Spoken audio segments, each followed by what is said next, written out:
Good morning. Well, I am still at camp. I'm getting everything packed up right now. I have to take my tent down and finish putting my stuff up in my pack. I am like severely itching this morning. I think I went most of the night without itching. I took a Benadryl and it helped, but oh my God, I'm itching so bad this morning. It's horrible. Yeah, this is a pretty good campsite. I was by myself, but you got the sound of the water and you hear the train. So I don't know. It's pretty close. It was a quiet campsite, but anyway, not sure where I'm going to go today. I have basically 40 miles left, and I've got 4 days to do it, so I don't have to get any big hurry about my mileage really. So I was going to go into Kent today though to pick up my resupply for my friend Carrie. So I had planned to do that. I'm just trying to figure out. I don't know. We'll just see. Like I said, I'm playing this by ear.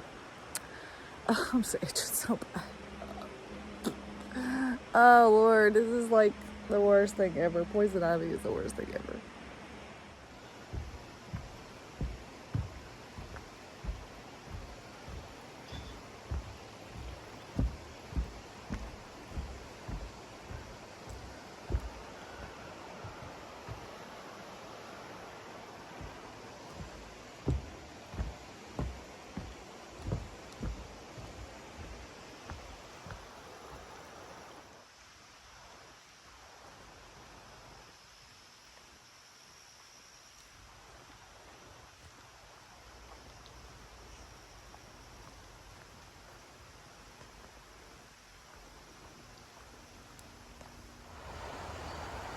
Look at all these areas closed off.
Raspberries.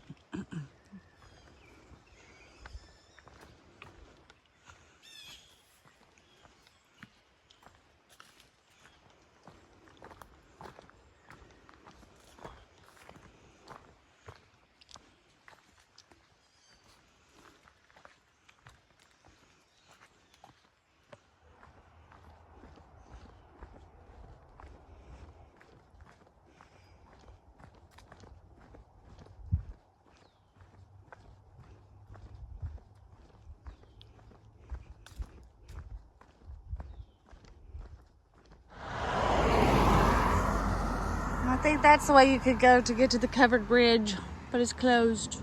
So we'll not be doing that. So we'll just be hiking on the AT. There's also a store, I guess, where you can get resupply and maybe food, but since I'm getting my resupply at the post office, I'm not going to go there. So we're just going to go this way.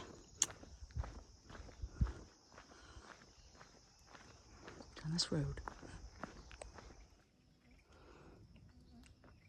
was somebody's. Bet there was a house there one time.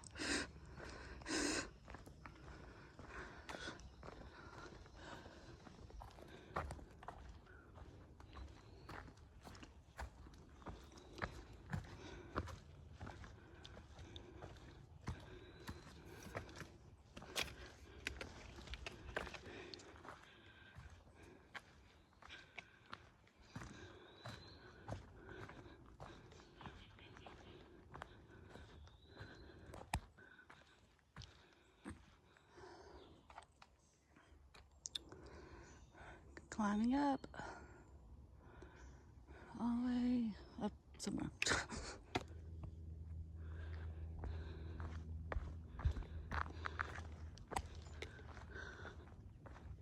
Oh wow, this is nice.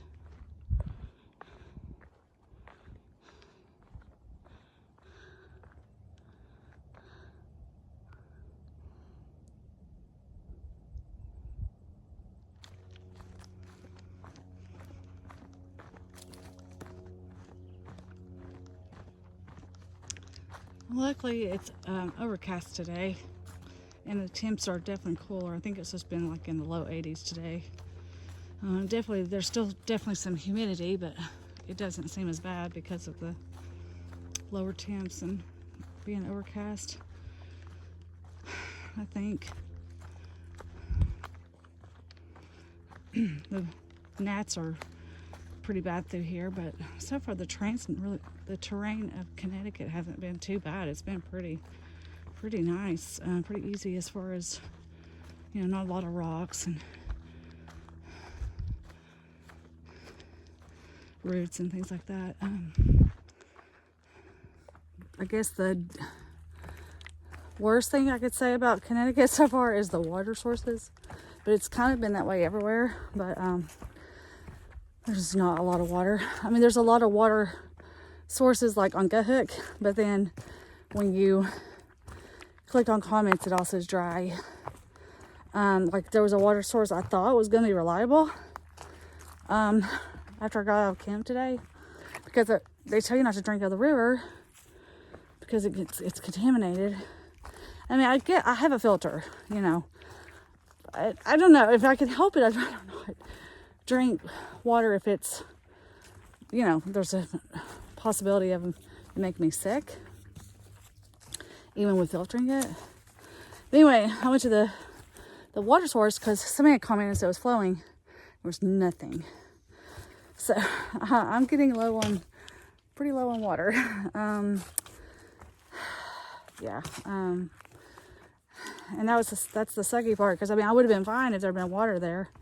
So now there's like 3 more water sources, but they all say they're dry.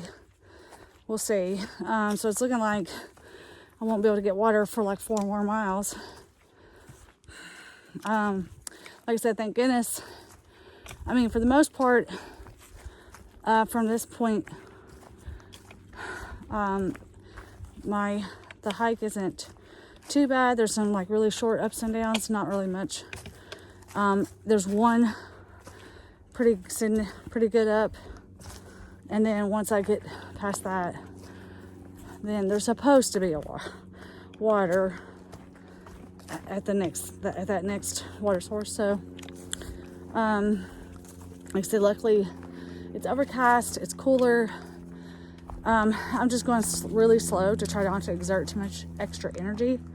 And of course I took off hats and bandanas and stuff just to release heat from my head to help cool me down. So yeah. And I mean, I really didn't have much of an option. I mean, there just wasn't any water. So when I get to the water source, I will camel up, give me some more water. Of course, after that, I have like a mile, and I'll be going into Kent. The lady who left the Trail Magic yesterday, yeah, she's the one. She's going to be taking me to the airport. Well, she had texted me. Anyway, so she said if I needed a ride into Kent, you know, she'd offered me a ride, which is awesome. So she's going to give me a ride. And I'm going to load up on plenty of waters and Gatorades and all that before I get back on the trail. So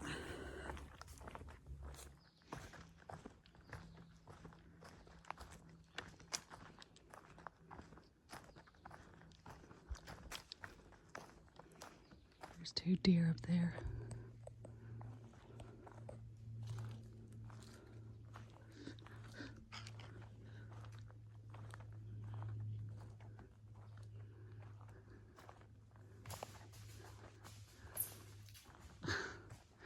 Oh, apparently she was scared. Maybe it was just 1 deer. I thought it was 2. Fine. So even though I crossed the Connecticut border yesterday, I think the trail kind of went back and forth between New York and Connecticut. I think this might be the final one, and I'm finally just in Connecticut. Yep. There's a cave over there.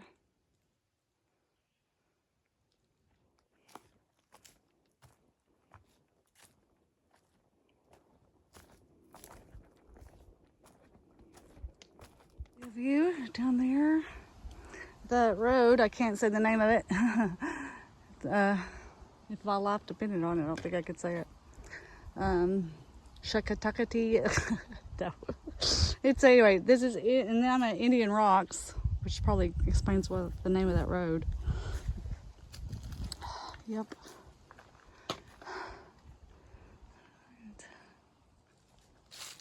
Okay, I don't think I was there yet.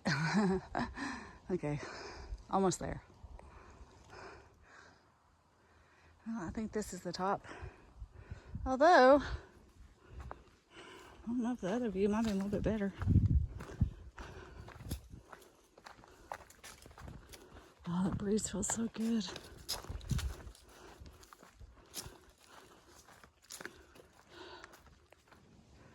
Oh, never mind, there's a little bit of view here. Oh, that breeze. Oh, it's so nice.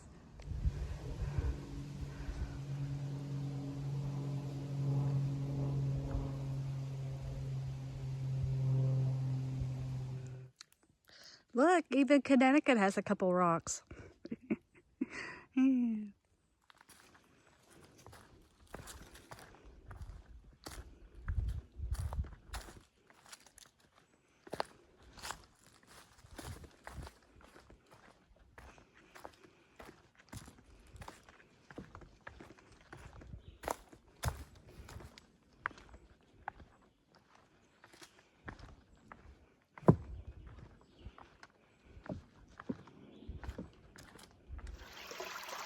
Oh, delicious sweet water. Oh, I've been longing for you. Oh, man. Man, you just don't appreciate that water until it's hard to get. Oh, man, I like put water on my head too. Oh, man, that's one of the things I don't want to ever take for granted again. You know, there's so many little things that we have. And especially in the United States, you know, just so many readily available things that we take for granted. I know I've taken for granted. I definitely don't want to do that anymore. All I could think about was water for like the past 2 miles. Oh, it was good water too. But I filled up. I got plenty of water. And I only have like another well over a mile now to get to the parking lot where Chris is going to pick me up. So, yay for that.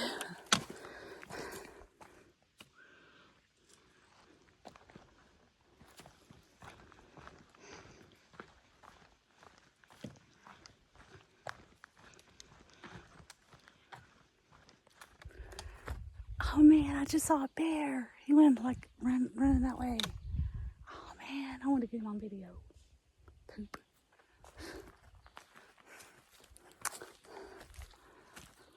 Darn it.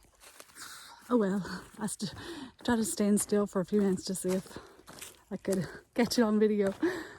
He or she, I mean, looked kind of big for female, but just hopping. He kind of hopped like I thought it was a deer. I was like, that's black. No, it's a big old round black bear. He was just like hopping like a rabbit or something. Like trying to hurry to get away, I guess. Well, I guess Connecticut bears are scared of people. I mean, it's funny. I didn't think I would even see a bear in Connecticut, really, honestly, just because they have all the bear boxes and stuff. So I figured they probably kind of keep to themselves, since they're probably not used to getting human food. Man, oh well. I don't mind to get the bears on video when they are scared and running.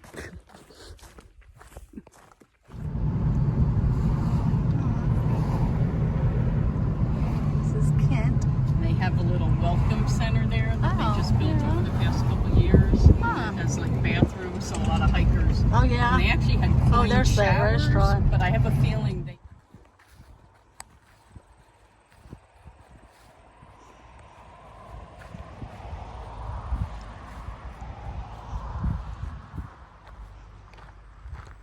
All right, well, I am back on the trail. I don't think I actually filmed anything of getting off the trail, but I got down to the trailhead here, and Christine picked me up and took me to Kent, and she even had a ice cold water for me. So she took me to the post office. So what I ended up doing is just forwarding on. My friend Carrie sent me 2 boxes of resupply, and rather than open them and then like try to, you know, maybe keep a few things and then send it forward, because I knew that was going to cost a lot more once I open it, I just went ahead and forwarded them both to Maine, because I know I'm going to need it more there through the 100-mile wilderness than I do where I'm at now. So I just went ahead and forwarded them, and then I just went to the IGA. I just had to get like a couple of things. I didn't need to get much. So anyway, she took me there. She let me go, you know, to the store and get that. And let me, of course, put all my stuff away in my pack. And she's actually going to drop me off some water over the mountain. So hopefully it'll still be there. There's some other hikers ahead on the trail. I don't know if they're through hikers or section hikers or day hikers or what. But anyway, I've got a climb here, and then like kind of some up and downs, and then a really steep down, and then it's like flat for like 2 miles after that. So either I can go to the shelter or push. I kind of want to push to the Spring Hill campsite, which is like got the pavilion and a swing. But if I do that, that's like, it's 10 miles. It's already like almost 3:30. I'm not a fast hiker, but I would really like to get there, because that's where I like to spend the night. I don't know. We'll see how this up and down goes. Yeah, all that. And I guess we'll see from there. So it's 7 miles to the shelter area, or it's 10 miles to the other thing. So we'll see. We will see. Got a little bit of climb here. Let's see, it goes that way.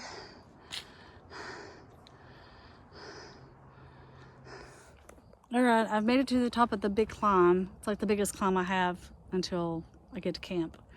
But I don't know what kind of bug that is. Anyway, I'm going to show you all the fine art of cold soaking. So you have your jar with a screw top lid, and then got my noodles, and I'm just going to put it in there with some water and let it soak. And that's pretty much all there is to it. I'll show you though. All right, I put my noodles in here with, and I always go ahead and put the seasoning packet in it, because it kind of helps meld the flavors. And then I'm just going to pour enough water just to kind of cover the top a little bit. And then I just shake it up really good, kind of mix up all the, you know, all the flavoring packet. And that's a good reason to have a screw top lid so it doesn't leak. And then, I might not put quite enough water, but it should be okay. Anyway, and then you just kind of let it sit. And ramen cold soaks pretty quick. I think like maybe 30 minutes. I don't know if I'm going to eat it right now or hike a little and then eat it once it's cold soaked. But for right this second, I'm going to enjoy this orange I bought at the grocery store. And then if it's cold soaked by the time I'm done with my orange, then I might just go ahead and eat it. because I think it would give me some good energy. It was going to be dinner, but I've decided that dinner is now my lunch, my late lunch. So since I'll probably end up getting into camp like when it's dark, very possibly. But I mean, at least I should be able to make it off the mountain, because there's a really steep down. So, and then the rest of it's like a river walk pretty much.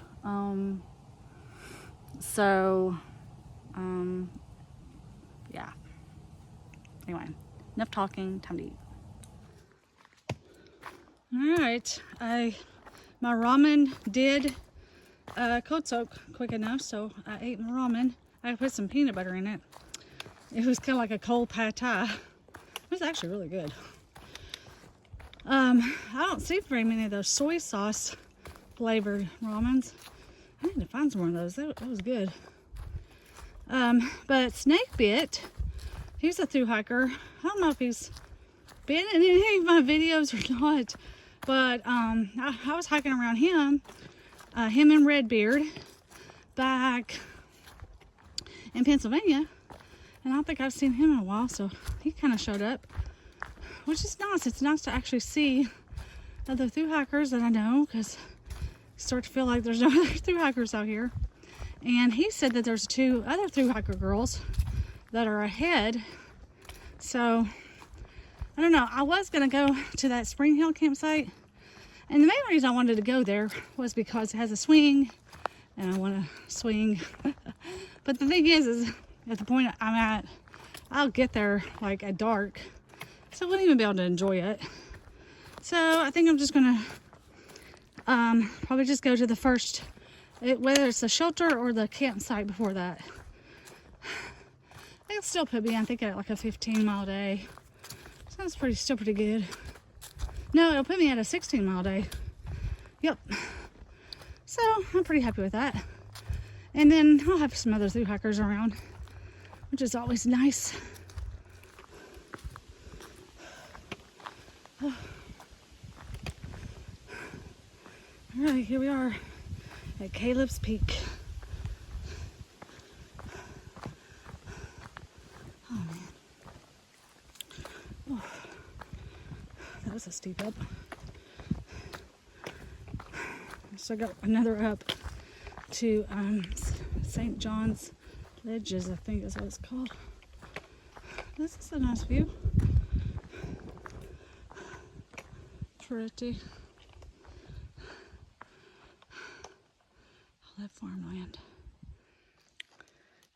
Climbing down, down, down. So this is St. John's Ledges, and that's Snakebit. You're on video, Snakebit.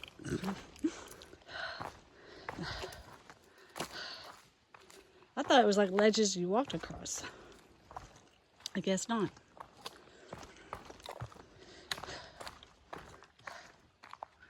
Well, that's it. It starts getting pretty steep going down. Luckily, I think I only have like half a mile down, and then it's flat to the campsite. Oh yeah. All the way down there. Oh, did she put my name on it? Oh, Chris, that's water for all of us. Isn't that awesome? Christine, you are so awesome. Thank you so much. Oh my gosh. You're such an awesome trail angel. Trail angel. I can't talk. You're the Connecticut trail angel. And I should get her on film today, but I'll get her on film if she'll let me on Monday. I think it's just a road walk now.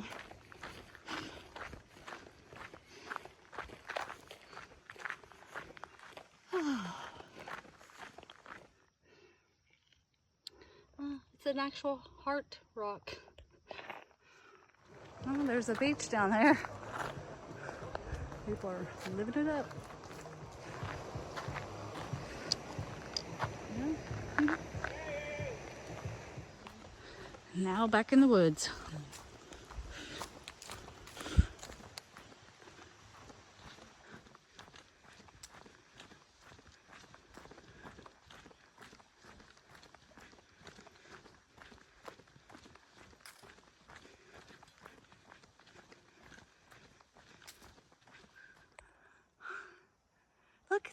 It's a raccoon. I've never seen one in the wild. Hi, buddy. Hi. Oh, man. That's hilarious. All right. I've made it to campsite. This is Stony Brook campsite. This is the group. And Snakebit is here, so that's nice. So this is kind of what it looks like. It's all right. We had to come like way up the hill to get to the good sites because down below is like really, yeah, it was sketchy. But the nice thing is there's a bear box. Oh yeah. So I'm gonna set my tent up and then eat because I'm starving. So this will be it. So I'm just gonna say goodnight. See you all tomorrow.